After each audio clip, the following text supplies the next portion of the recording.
Antes de comenzar con la actividad de hoy, dos avisos, y ya que estamos con efemérides, te cuento que el sábado próximo cumplimos un año, mejor dicho, cumple un año la solicitada que llevamos adelante con escritores, traductores, editores, lingüistas, filólogos, lexicógrafos, etcétera, etcétera, de todo el mundo de la lengua castellana, en contra del pacto espurio que hizo la Universidad de Buenos Aires con el pérfido Instituto Cervantes, con la Universidad de Salamanca, la Universidad Autónoma de México y Telefónica de España. Para quienes no lo sepan, en el mundo existían dos sistemas de medición del nivel de capacidad de castellano de los hablantes. Uno era el español, otro era el argentino. El argentino había sido consensuado por 36 universidades del país y además con una serie de universidades colegas, y el Instituto Cervantes nunca toleró eso porque quería ser el único instrumento de medición. Estamos hablando de mucha plata, sobre todo en los Estados Unidos, que está peleándose para, cuando los Estados Unidos sea el principal país hablante de lengua castellana. La cuestión está que finalmente, después de muchos años de insistir, aprovechando primero un cambio de rector en la Universidad Autónoma de México y luego un cambio de rector en la Universidad de Buenos Aires, el Instituto Cervantes se salió con la suya y, a cambio de un certificado que se daba en 11 países, el certificado argentino, y que servía para toda la vida, se cambió por un sistema que se hace ya no en universidades sino desde la casa, y que hay que renovar cada 2 años y vale 180 euros, que maneja Telefónica en nombre de este consorcio de universidades. Es algo completamente espurio que se votó en contra de la Facultad de Filosofía y Letras, la Facultad de Ciencias Exactas y la Facultad de Ciencias Sociales, que votaron en contra, y este pacto lo firmaron los veterinarios, los bioquímicos, los farmacéuticos, los dentistas y los ingenieros, produciendo un absurdo increíble, como si la lengua se pudiera legislar desde una oficina. Pero acá estamos hablando de mucho dinero, justamente porque esto se cobra a través de Internet y a través de Telefónica, pero por otro lado da una versión completamente unilateral de lo que sería la lengua castellana. Dicho esto, vamos a la mesa de hoy, y ya de alguna manera ustedes verán que el tema de las traducciones en América Latina y en España van a estar presentes en muchos aspectos, y también me parece que para los editores, sobre todo aquellos que no conocen cómo funcionan estos sistemas, puede llegar a ser muy interesante también enterarse de que la lengua castellana no es una, y que por otro lado ustedes pueden llegar a ganar más dinero comprando y vendiendo de manera sectorizada y no comprando y vendiendo de manera uniforme y en bloque. Ya después lo vamos a discutir. Bueno, tratamos de tener un espectro más o menos completo. En la extrema izquierda, no porque haya votado Mélenchon, no sabemos eso, pero está Marianne Guillon, que es traductora, es francesa, es traductora. Luego Nazli Burkas, que es agente literario turca. Y finalmente Jacoba Kasiar, que fue agente y creo que ahora es editora. O sea que tenemos todo el espectro completo y demás. La idea sería, digamos, esto es siempre una conversación, yo les voy a hacer algunas preguntas primero y después la idea es que conversemos todos de manera conjunta. La primera pregunta que tiene que ver con cada una de ustedes. El caso de Francia nos es más conocido, pero nos gustaría saber cuánto se traduce en cada uno de los distintos países y fundamentalmente qué es lo que se suele traducir. ¿Querés comenzar? Micrófono es necesario. Creo que no está prendido.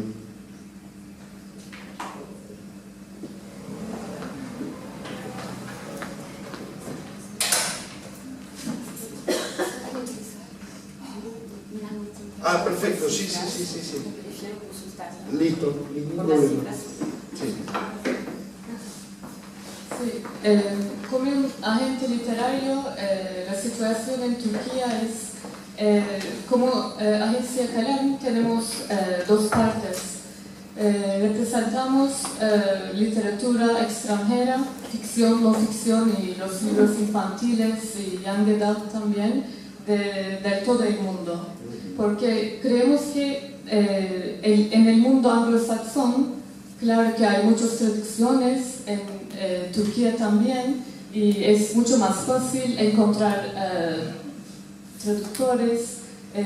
Pagar traductores para una traducción del inglés es mucho más fácil, mucho más barato para los editoriales, pero para los idiomas, digamos, más desconocidos, es mucho más importante tener traducciones y también tener traductores.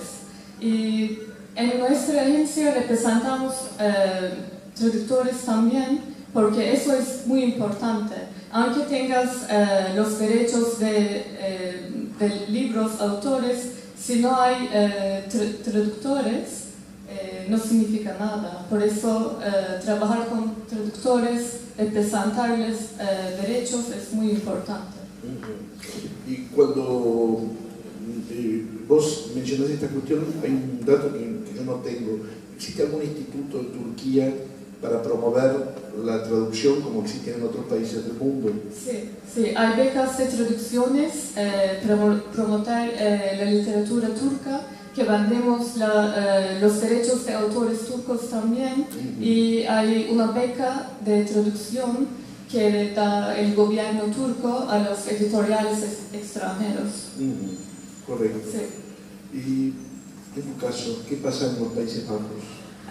Pues la gran mayoría de títulos que se traducen vienen del ámbito anglosajón, creo que por cercanía cultural y predominancia también, y luego sí, el francés, español, pero creo que comparado a Francia o Alemania es un país que en diversidad de lenguas traducidas debe ser menos diverso que otros países europeos. ¿Tenés una idea de porcentajes más o menos de traducción? No, leí un estudio no hace tanto, porque existe un estudio que va comparando países, pero tengo que admitir que el porcentaje exacto no lo sé, pero el país más diverso en aquel momento era Francia y Alemania, eran los dos en Europa que más traducen del español, o en Alemania del francés, o de lenguas distintas al inglés. Correcto. Sí. Correcto.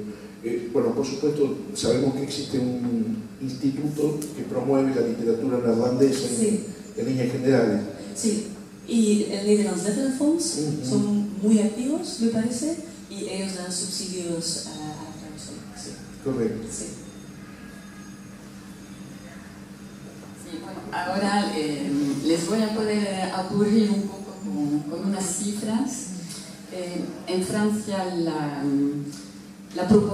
porcentaje de libros traducidos del español es del 3,6%.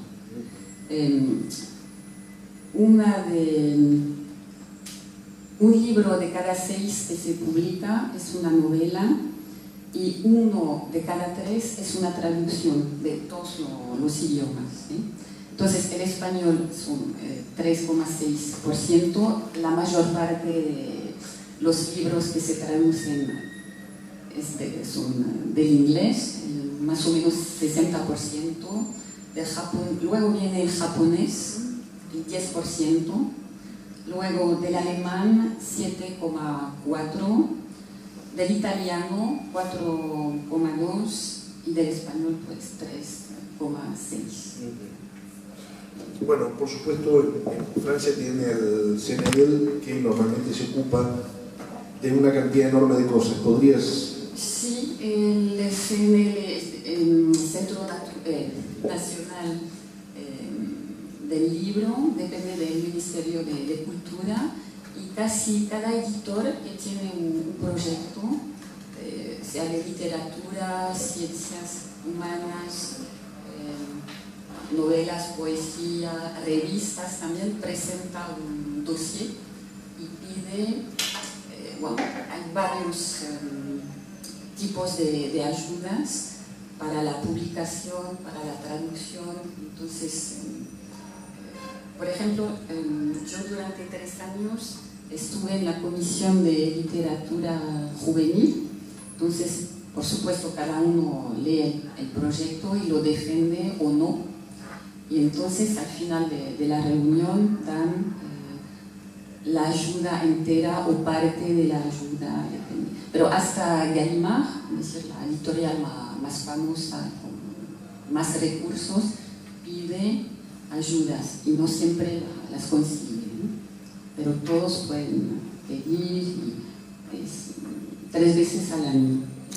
Tengo entendido que hay 3 géneros en particular que son subsidiados, que son poesía, teatro y filosofía, y que son subsidiados enteramente por el Centro Nacional del Libro. No siempre. Bueno, depende de los casos, de los proyectos. Se ayuda bastante la poesía, porque si no, casi no se publicaría poesía. Pero luego depende sobre todo del interés del proyecto y de la traducción, si se trata de una traducción, porque el editor presenta el proyecto y parte de la traducción. Entonces, si la traducción es buena y si hay dinero, y luego depende de los momentos del año, si hay más dossier, pues entonces hay menos oportunidades para cada editor, o traductor o escritor, también dan ayudas a los autores. De acuerdo. Una pregunta para las 3 también, ya que tenés el micrófono, empecemos por vos porque es la respuesta más fácil. En Francia se discrimina el origen de cada traducción del castellano a Argentina, Perú, España, etcétera, o del inglés, Canadá, Gran Bretaña, Irlanda, etcétera.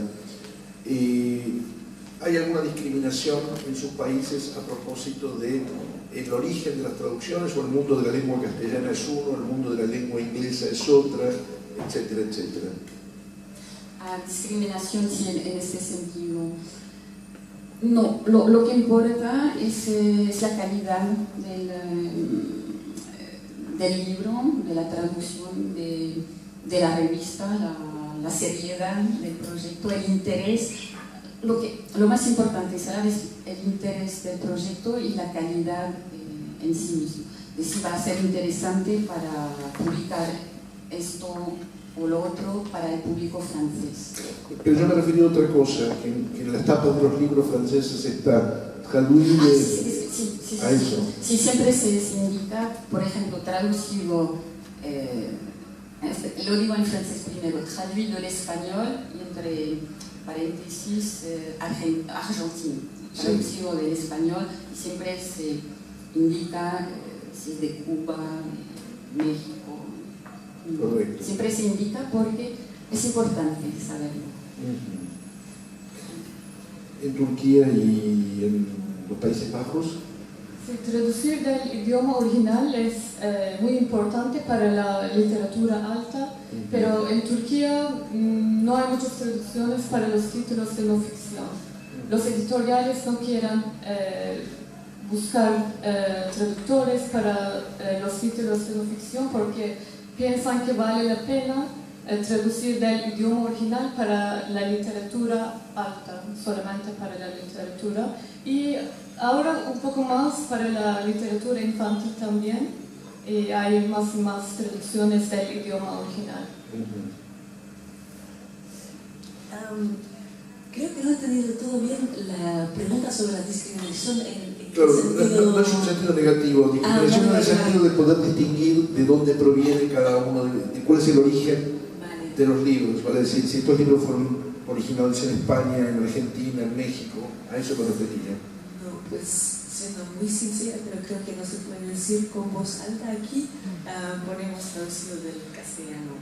Y punto. Punto, sí. Ajá. Sí. Bueno. Perdón. Los próximos 5 minutos estás castigada, después bien, y luego, ustedes estaban comentando que fundamentalmente lo que más se traduce es ficción. ¿Qué tipo de ficción? Sí, pero también no ficción y sobre todo, bueno, en Holanda, pero creo que en otros países también, la no ficción narrativa está ganando en títulos publicados, o sea que yo no veo, sí, ficción literaria, ficción comercial, pero también no ficción, se traduce poesía muy poco, evidentemente, pero estos serán los géneros más traducidos. En Turquía sería ficción literaria, se considera más importante y se traduce del idioma original. Para los otros, que se considera más comercial, puede ser para una novela de Argentina, traducción sería de inglés también, aunque no sea preferible, pero sí, eso es el caso en Turquía. Sí, en francés se traduce más o menos la mitad en ficción literaria o comercial. La comercial, por supuesto, no consigue ayudas del CNL, y la otra mitad es ciencias humanas, filosofía, más o menos. Correcto. Ya que estamos en el terreno de la ficción, hay una superstición que suelen tener los editores, y es que hay que publicar novelas pero no cuentos. ¿Qué es lo que pasa en sus países? Ya hablamos de esto con varios de nuestros amigos hoy. Sí, es una superstición. Es que la leyenda dice que el cuento no vende. Pero luego, de vez en cuando, hay una buena sorpresa, ¿no? Que un editor que apostó por un libro de cuentos, pues finalmente vende. A veces no son cuentos muy literarios, pero venden.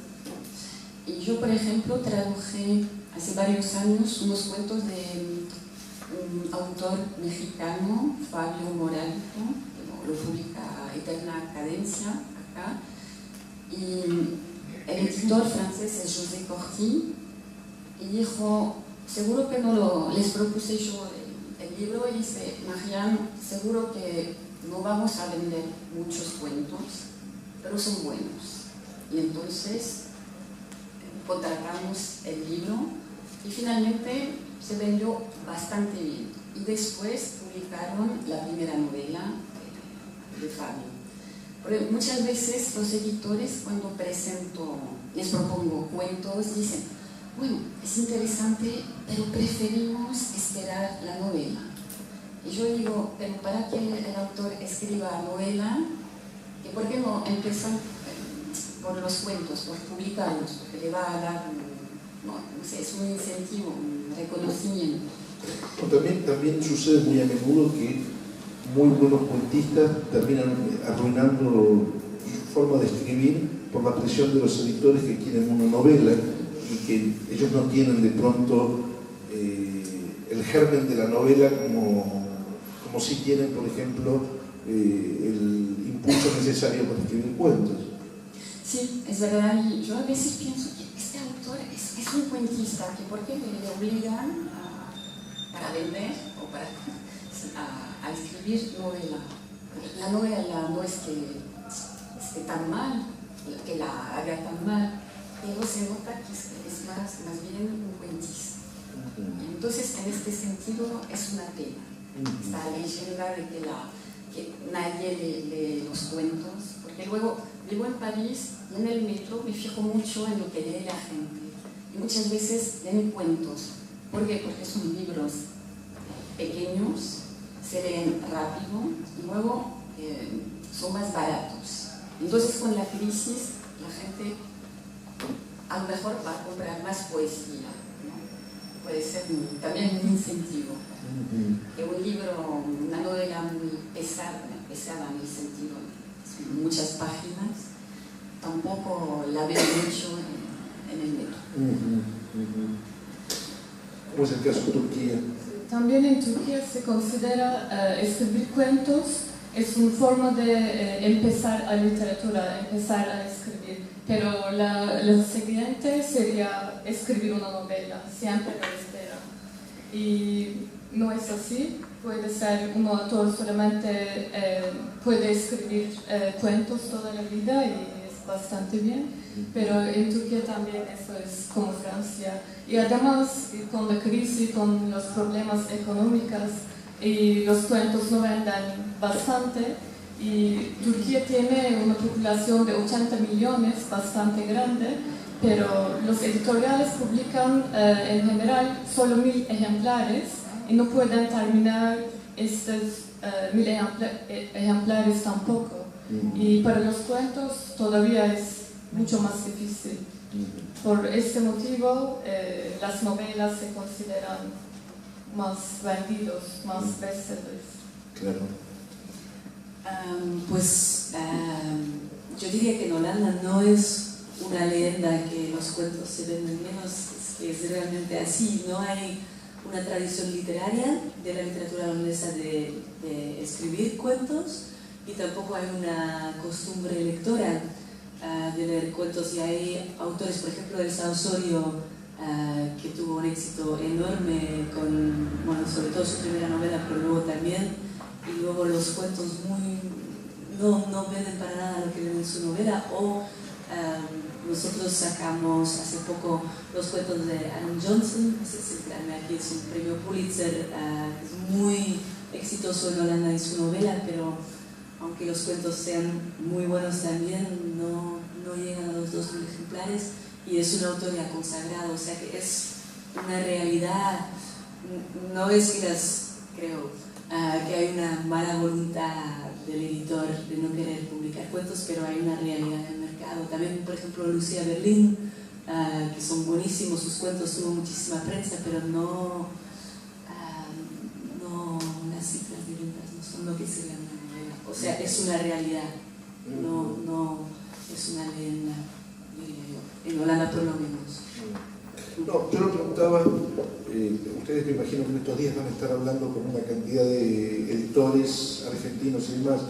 Una novela promedio de un autor argentino con aproximadamente 4 o 5 libros ya publicados en el primer año de aparecida vende entre 500 y 700 ejemplares, que es aproximadamente lo que vende un buen libro de poesía, con lo cual la diferencia no es tan grande, por eso de ahí la pregunta también y demás. ¿Cómo llegan a ustedes los libros? Bueno, ustedes dos comparten una experiencia de agente, vos como traductora que muy probablemente haya llevado a editoriales libros y demás, pero ¿cómo es en líneas generales el sistema? ¿Cómo llega un libro a un editor? Pues es un proceso doble. Por un lado, hay los agentes literarios, los scouts y los editores que representan autores que mandan propuestas, pero eso sería la vía pasiva, digamos, o sea, llega en tu mailbox, y por otro lado, como editor vas leyendo los suplementos literarios, o no sé, me apunto a los newsletters de librerías para ver las novedades, luego hay los amigos editores que leen algo, intercambiamos información, no sé, es un poco la combinación de todo, las dos direcciones. Sí. Yo diría también los agentes literarios y las revistas literarias y autores sus mismos también introducen sus novelas al mundo también, pero también scouts, todo tiene su parte en introducir la literatura a otros países. Bueno, yo propongo muchos libros, muchas novelas a las editoriales, y como conozco estos libros, pues muy simple, voy bastante seguido a España,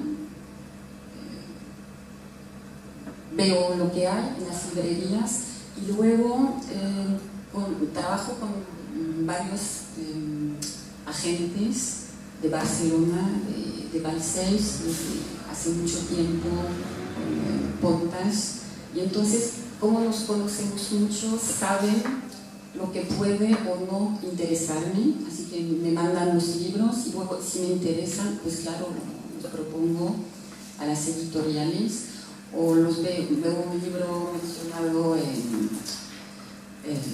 en una revista, en la web, y la otra parte son informes de lectura que me piden las editoriales. Y entonces la idea es que si de un libro de 10 que recomiendo, si lo contratan, lo traduzco yo. Y también, bueno, por ejemplo, tengo un proyecto que empezó era como un sello, ¿no? No se puede hablar de un artículo, un sello que vi en la revista de Air France, en el avión, hace 3 años, de un fotógrafo español. Y bueno, no puedo contar toda la historia, pero el resumen es el libro se titula Los Modlin. Los Modlin eran una familia de 3 personas y la señora, eran 3 norteamericanos radicados en España. Ella era pintora. Entonces, un día este fotógrafo español se encontró con muchas fotos de los cuadros de la señora que usó las personas de la familia para usar, ¿no? Y entonces leí esto, nunca pude encontrar el libro en Madrid, y hace 2 años llego a la feria del libro y el primer libro que veo en un escaparate, pues de una caseta, era este, Los Modlin. Y para resumir, porque fue un poco largo, hablé con una editorial de fotografía para la que trabajo de vez en cuando, y estoy esperando respuesta. Espero que les guste. Pero al principio fueron, no sé, 5 líneas. Contaban una historia tan extraña, tan interesante, que bastó para mí, fue un incentivo, ¿no? Bastó para darme ganas de defender el libro. ¿Qué pasa con los autores excéntricos? Para decir, aquellos que no aparecen en las revistas ni en los diarios, aquellos que no tienen agentes, aquellos que no frecuentan muchas veces los círculos literarios y demás, pero que existen muchas veces en las mismas ciudades capitales, pero también muchos en provincia. ¿Qué es lo que ocurre con ellos? Bueno, no sé, a veces unos de mis autores me hablan de otros que no están en los círculos, así, que nunca van a las reuniones. Así que luego, si me interesa, los propongo a las editoriales. Es decir, que ahora mucha gente me manda PDF, libros, y tengo las estanterías llenas, y de vez en cuando, bueno, puedo leer algo y proponerlo. Pero claro que lo tienen estos autores, excéntricos, como has dicho, pues claro que no tienen agente ni nada, lo tienen más difícil. Pero creo que siempre hay una posibilidad. Lo que pasa es que tarda más. Estos autores tardan más en conseguir la publicación y el reconocimiento. Pero yo siempre creí esto: si un libro es bueno, siempre va a encontrar el camino. Puede tardar mucho y a veces puede que no funcione. Sí, en esta época de comunicación es muy difícil estar isolado y no tener, sí, es muy difícil, y no tener un agente o no conocer a nadie del mundo de los editoriales. Y claro que siempre hay posibilidades, pero se tarda mucho. Aunque tenga mucho potencial, como que no tiene conexión, no tiene network, se tarda mucho. Pues yo creo, nosotros publicando traducción, es casi imposible que un autor que no esté publicado en la lengua original llegue a una... Publicados, pero que bueno, no tienen... No, pero entonces hay un editor detrás que cree en él, y esos editores suelen tener una red. Te voy a dar un ejemplo. En este momento todo el mundo está hablando de un escritor que para nosotros siempre fue importante, pero que en este momento el mundo lo está descubriendo, que es Antonio Di Benedetto. Sí. Antonio Di Benedetto hace más de 40 años que publicó sus libros. ¿Nunca tuvo agente de él? Y creo que no, y creo que circuló un tiempo, a pesar de haber vivido en España nunca había publicado o había pasado sin pena y sin gloria, etcétera, etcétera. Doy otro caso, por ejemplo, también, ya ni siquiera estamos hablando de cambiar de lengua, estamos hablando de la misma lengua. Juan José Saer publicó 3 o 4 libros en España, con los que no pasó absolutamente nada, y ahora, por ejemplo, las chicas de Rayo Verde están publicando toda la obra completa de Saer, que para nosotros es un escritor muy importante. Entonces, a ese tipo de excentricidad me refería también, vale decir, escritores que son muy importantes en un lugar y que no tienen visibilidad. Pero creo que en el caso de Juan José Saer no es cierto, porque él fue publicado en Seuil, Bueno, en Francia. Y Guillermo Charlson lo representó desde hace mucho tiempo y lo publican también en Italia.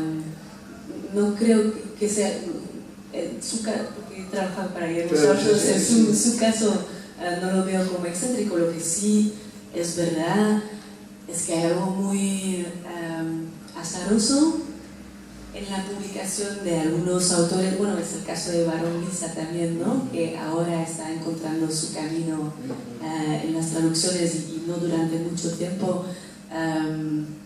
Sí, no sé, hay tendencias literarias, sin duda. Hay momentos, por ejemplo, en Holanda hubo una gran crisis editorial en 2014 más o menos, y hay títulos que no se publicaron y que ahora sí se publicarían. Son también un poco elementos subjetivos, pero yo creo que si un autor encuentra un editor en la lengua básica, en la lengua original,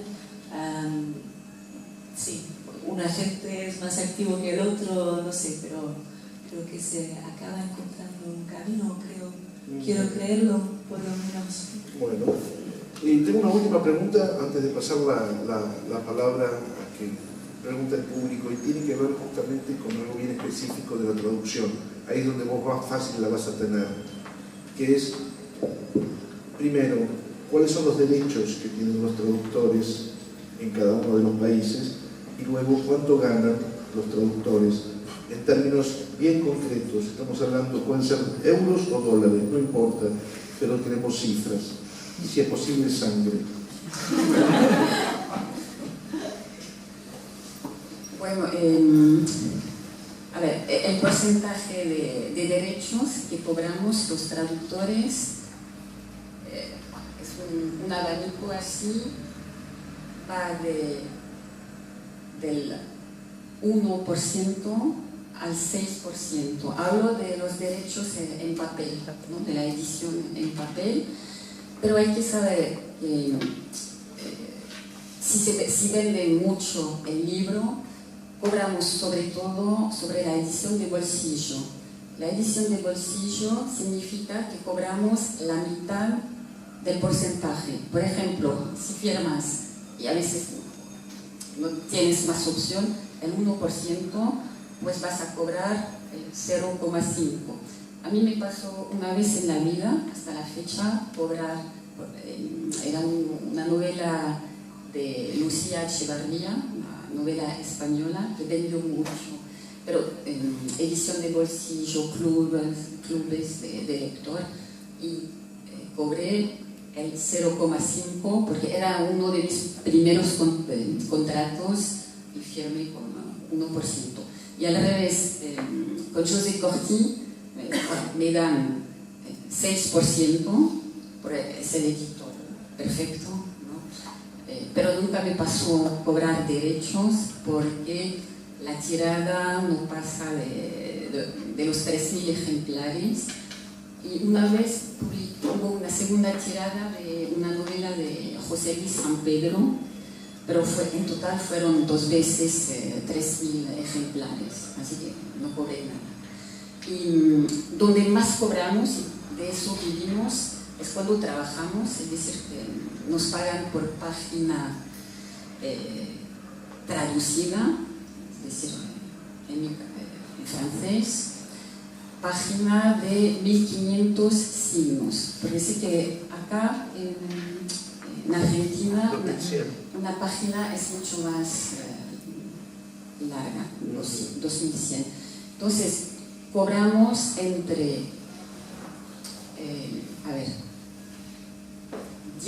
19 euros y 23 euros. Mis contratos van más o menos de 20 a 22 euros por página, y para la editorial de fotografía, porque son otros presupuestos, cobro entre 25 y 30 euros por página. Pero luego no son libros enteros, son prefacios, artículos, contribución, pero es otro tipo de presupuesto. Correcto.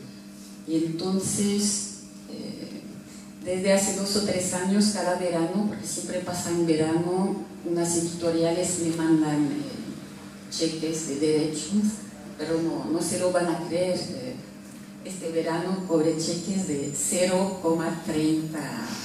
euros.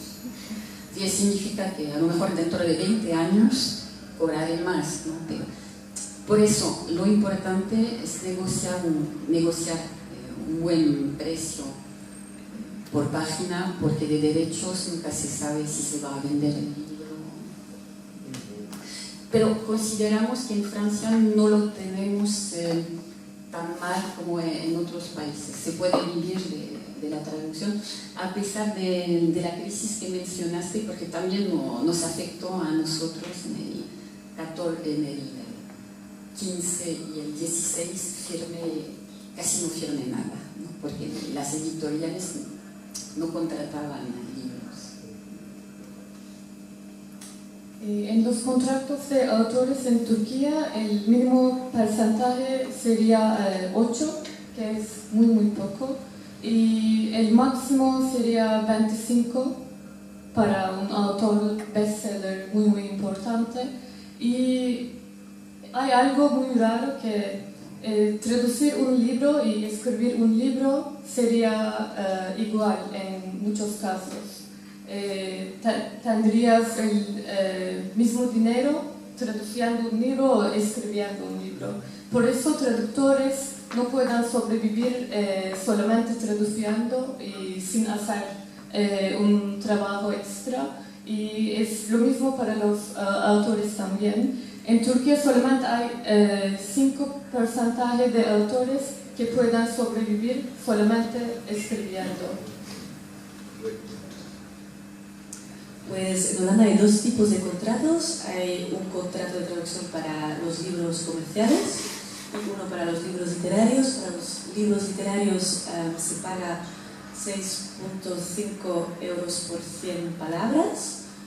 Y luego a partir de ventas de más de 4.000 ejemplares, creo que es el 1%, y luego a partir de, no lo sé de memoria, a partir de 10.000 es 2%, algo así, y entonces depende del tipo de edición.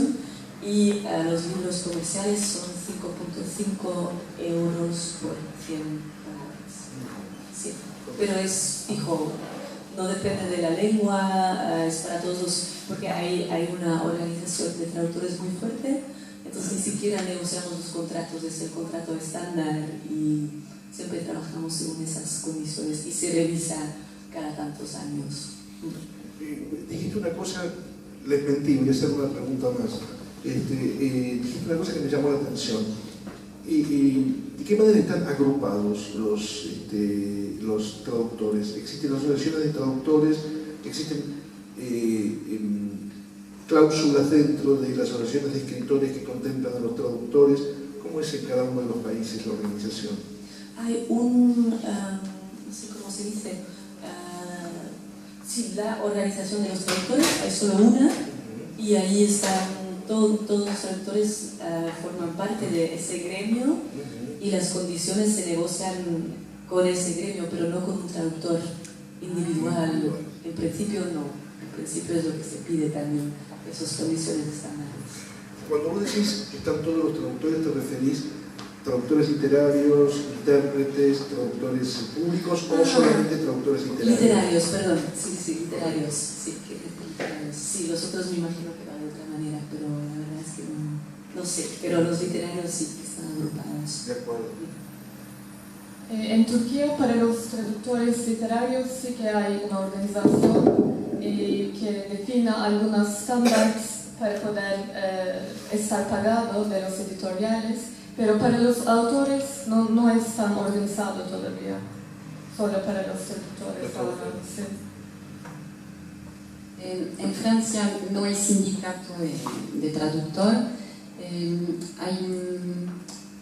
Para los traductores técnicos existe la SFT, Sociedad Francesa de Traductores, y para los traductores literarios tenemos el ATLF, Asociación de Traductores Literarios de Francia, que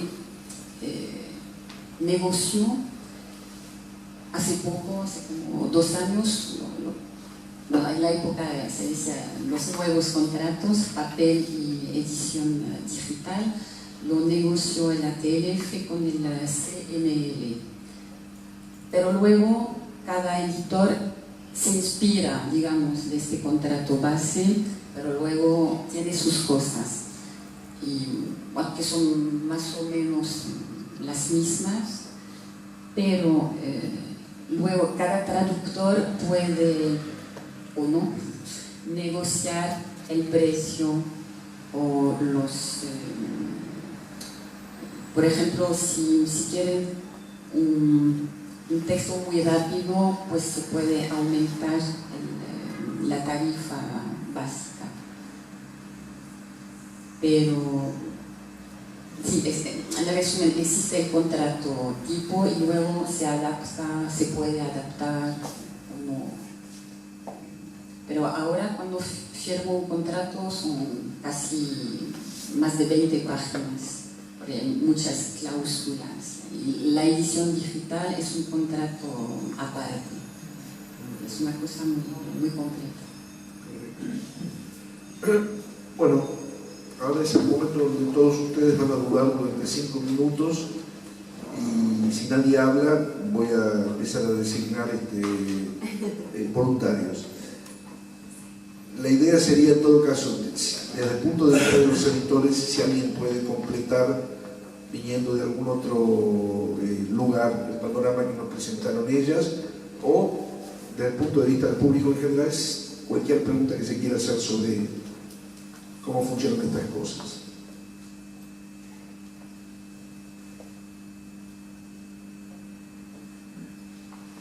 Sí, un segundito que te alcanza un micrófono.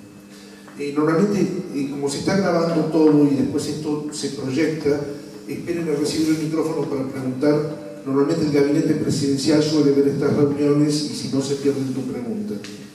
Thank you very much. Sorry, I can't speak Spanish. I understand what you say, but I can't speak. I just want to add something. We talk about technical things, and it's a coordination of one publisher, one agent, and one translator. And it's very interesting because it's technical things, but there's something which is very important, it's the readers. And if you have no readers, you can't publish. And it's an economy. It's economy and the market, and it's very important to think about the context, the political context, the economical context, and so on. So I think it could be interesting to think with all this, not only technical things. Yes, it's very important to think to all the people, but after that we have to articulate everything. And especially now when we talk about France here, for example, but it's the same in other countries, especially for fiction in translation. The market is very hard, especially now, because of a new vision of how countries, readers don't want to read fiction in translation, even in France now, and you can go to the bookstore and you see the same table 1 week, another week, 3 weeks later, and the table didn't change. So it's interesting to find a way to interest people to read fiction from abroad, even if we are in a special context. And that's, in this perspective, it's very important to be helped by a National Center of the Book, like in France, and the Goethe Institute in Germany, and so on. It's very important because if we are not helped, this economy can't control it. It's impossible, and it's very important to think about that, especially. Not only the technical thing and the figures. ¿Quién quiere responder? Sí, aparte de las cosas técnicas, claro que el contexto es muy importante y hay algo interesante en Turquía en estos días. Como todo el mundo, Turquía tiene días muy difíciles, una época muy difícil, pero todo el mundo pensaría que los libros no vendan mucho, que tenemos una situación muy difícil. Sí, es verdad, tenemos una situación difícil, pero la gente, para poder escapar de estos días difíciles, tienen la costumbre de leer más, ver más películas y tienen mucho más curiosidad por el arte, para la literatura, el cinema. Eso es la parte buena de los crisis, de los tiempos de dificultades. Pues ojalá. Sí, es verdad, bueno, una editorial no depende evidentemente de la misión de la editorial, pero no es lo mismo como una universidad que va publicando el mejor texto literario. Nosotros trabajamos con es una empresa y también es, creo, la misión también de un editor de publicar textos que tengan relevancia en la sociedad donde vives. Entonces evidentemente hay textos que sí valen la pena literariamente, pero que igual no se publican por otros motivos. No sé si es eso lo que querías decir tú, sobre todo, Hay una cosa que quizás habría que considerar de base, y es que cuando hablamos de editoriales no hablamos de un único tipo de editorial, sino que hablamos de una multiplicidad de tipos de editoriales. Una cosa, vos sos francesa, una cosa es publicar en Las Matas, donde vos pagás tu libro, otra cosa es publicar en José Costi, que es una editorial de un prestigio enorme, y otra cosa es publicar, no sé, en L'Essai, o que forma parte de la Martinière y demás. Cada una de esas editoriales tiene una lógica diferente, tiene un público diferente y tiene probablemente una idea de lo que va a publicar completamente distinta. Y si uno piensa, por ejemplo, en editoriales de provincia, que se piensa en Fata Morgana en Marsella, evidentemente ellos no van a tener el tipo de preocupación que tiene una editorial parisina que publica otro tipo de cuestiones y demás. Eso por un lado, o sea, no habría un único modelo editorial y cada una de estas editoriales funciona de acuerdo con un contexto determinado. En el mundo de la lengua castellana, el 70% del mercado corresponde a dos grupos editoriales. El grupo Penguin Random House, detrás del cual está la banca Bertelsmann, y el grupo Planeta, que también tiene capitales alemanes. Esos dos grupos tienen el 70% del mercado total de la lengua castellana. Hay un 30% entonces para editoriales medianas y pequeñas, independientes o no tanto, subsellos, etcétera, etcétera. Cuando en el 2001 en Argentina tuvimos la peor crisis económica de nuestra historia, y la concentración de estos grandes grupos hizo que de pronto dejáramos de tener libros para leer, dejáramos de tener discos para escuchar o películas para ver. Y la única forma de sobrevivir fue multiplicar editoriales independientes, multiplicar discográficas independientes y producir cine independiente. Buena parte de todas las editoriales que vos vas a ver en estos días en Buenos Aires, me imagino, son editoriales nacidas de la crisis desde 2001. Algunas tienen una lógica más comercial y otras tienen una lógica menos comercial.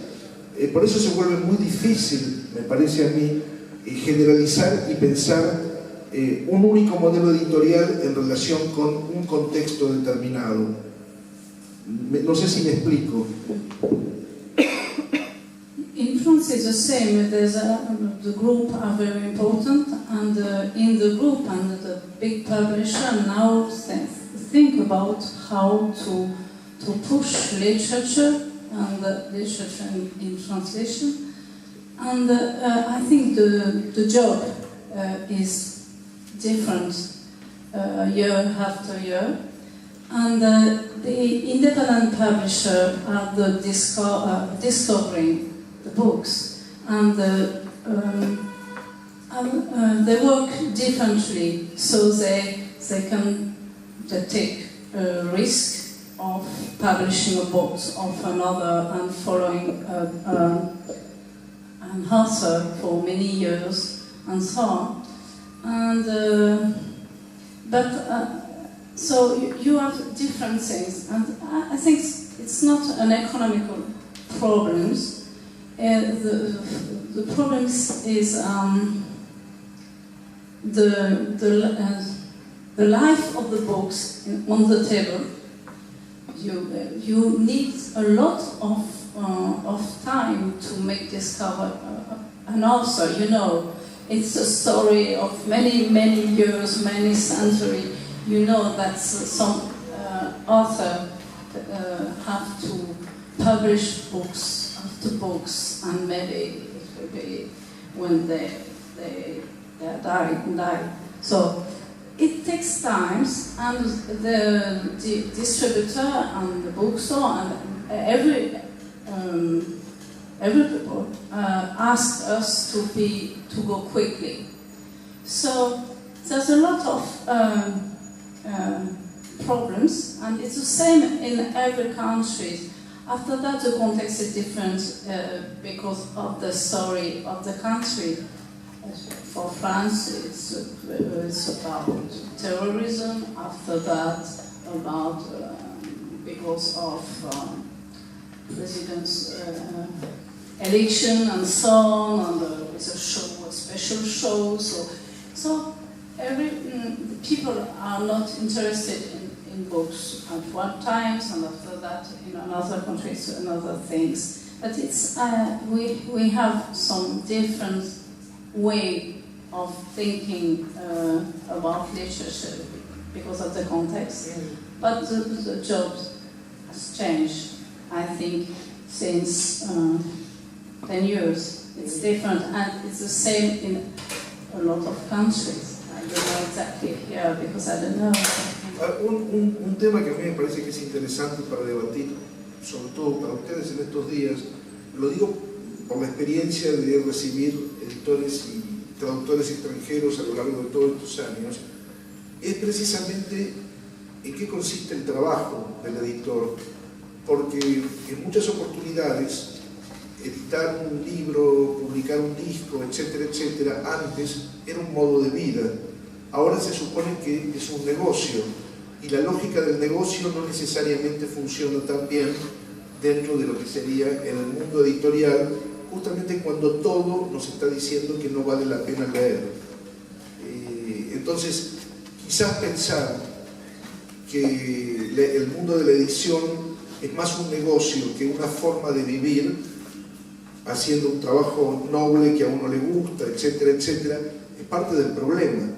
Las expectativas, los Harry Potter, digamos, Harry Potter hay uno cada cuántos años, cada 20, 30 años, y yo recuerdo una vez conversando del CNL que me estaban comentando justamente que en Francia, después de la venta de armas y el petróleo, la tercera industria de importancia ese año eran los libros, y a mí me llamó increíblemente la atención. Digo, ¿cómo es posible? Entonces me dijeron, es que este año hubo Asterix y hubo Harry Potter. Y esos dos datos habían servido para levantar el nivel de ventas a un nivel estratosférico. Digamos, esas son las coyunturas también un poco de las que hablábamos, pero no es la norma, es la excepción en cierto sentido. ¿Quién más contribuye a la discusión? Sí. Quería añadir algo a propósito de lo que mencionó Emmanuel, que cambió la edición, cambió el panorama y, no sé cómo decirlo, quizá lo bueno de lo malo, es decir, de la crisis, es que bueno, a mí me parece es la microedición, porque desde hace, no sé, 5 o 6 años, hay cada vez más pequeñas editoriales, es decir, gente apasionada, es a la vez editora y que se queda con su trabajo. Por ejemplo, tengo unos amigos, una pareja de amigos, es una pequeña editorial, Les Fondeurs de Briques. Ella sigue trabajando para un seguro parte del tiempo y él representa a Gallimard en los grandes almacenes. Así, cada uno sigue cobrando parte de un sueldo, entonces se pueden dedicar a lo que les gusta verdaderamente, publicar libros, y finalmente ellos y otros de la microedición me parece que apuestan más para novelas interesantes, que para mí puede ser el porvenir de la edición. Tampoco cobran mucho, pero apuestan por novelas que las grandes editoriales de los grandes grupos las consideran como no viables, ¿no? Y está cambiando el trabajo del editor. Por eso puede ser, cuando decía lo bueno de lo malo, porque a la fuerza, cuando se cambia, uno cambia, tiene que adaptarse, y adaptándose también va a adaptar el panorama. Y luego puede que cambien las costumbres, ¿no? Sí. Ojalá.